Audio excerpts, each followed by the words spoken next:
আপনি কি জানেন আপনার শরীরে যে ব্যথা অনুভব করছেন সেটা হয়তো কোনো রোগ নয়, হয়তো আপনার মনের চাপা কান্না।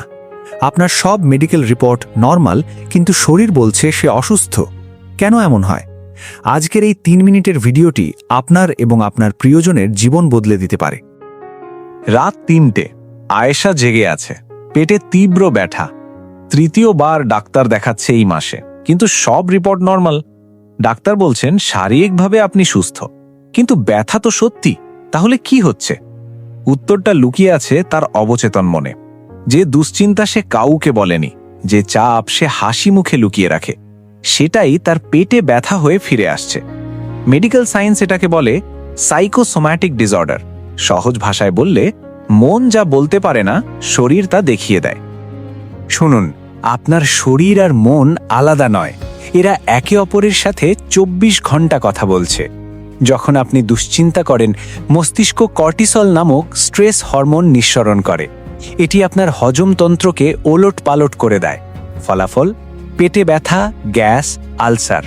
যখন আপনি দুঃখ চেপে রাখেন, সেটা আপনার মাথার রক্তনালীতে চাপ সৃষ্টি করে। ফলাফল, মাইগ্রেন, টেনশন, হেডেক। রাগ চেপে রাখলে আপনার রক্তচাপ বাড়ে, হার্ট দ্রুত স্পন্দিত হয়। দীর্ঘমেয়াদে হাই প্রেশার, হার্ট ডিজিজ। গবেষণা বলছে 70-80% শারীরিক অসুখের পেছনে রয়েছে মানসিক চাপ। রহিম সাহেব চাকরিতে অসন্তুষ্ট, কিন্তু কাউকে বলেন না। 3 বছর ধরে চুপচাপ সহ্য করছেন। হঠাৎ ডায়াবেটিস, হাই প্রেশার, সব একসাথে। ডাক্তার পরামর্শ দিলেন মনোবিদের সাথে দেখা করতে। মাত্র 3 মাসের কাউন্সেলিং, তিনি নিজের অনুভূতি প্রকাশ করা শিখলেন, এবং অবিশ্বাস্য ব্যাপার, তার ব্লাড প্রেশার স্বাভাবিক হয়ে এলো। ওষুধ কমে গেল অর্ধেক। তাহলে মুক্তি পাবেন কিভাবে? 5টি কাজ আজ থেকেই শুরু করুন। 1. নিজের অনুভূতির সাথে সৎ থাকুন। কষ্ট লাগলে, রাগ হলে স্বীকার করুন। 2. কথা বলুন। মনের কথা ডায়েরিতে লিখুন বা বিশ্বস্ত কাউকে জানান। 3.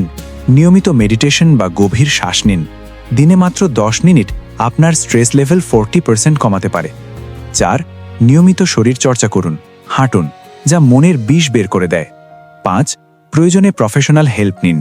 মনোবিদের কাছে যাওয়া দুর্বলতা নয়, সাহসিকতা। মনে রাখবেন, আপনার শরীর আপনার বন্ধু, শত্রু নয়। যখন পেটে ব্যথা হয়, সেটা বলছে তোমার দুশ্চিন্তা কমাও। যখন মাথা ব্যথা করে, সেটা বলছে তোমার দুঃখটা প্রকাশ করো। যখন প্রেশার বাড়ে, সেটা বলছে তোমার রাগটা স্বীকার করো। আপনার শরীর আপনার সাথে কথা বলছে। শুনুন, বুঝুন, সম্মান করুন।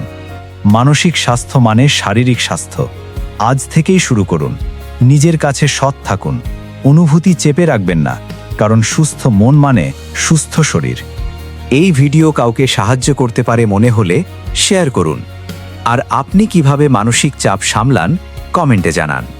পরবর্তী ভিডিও পর্যন্ত ভালো থাকুন, সুস্থ থাকুন।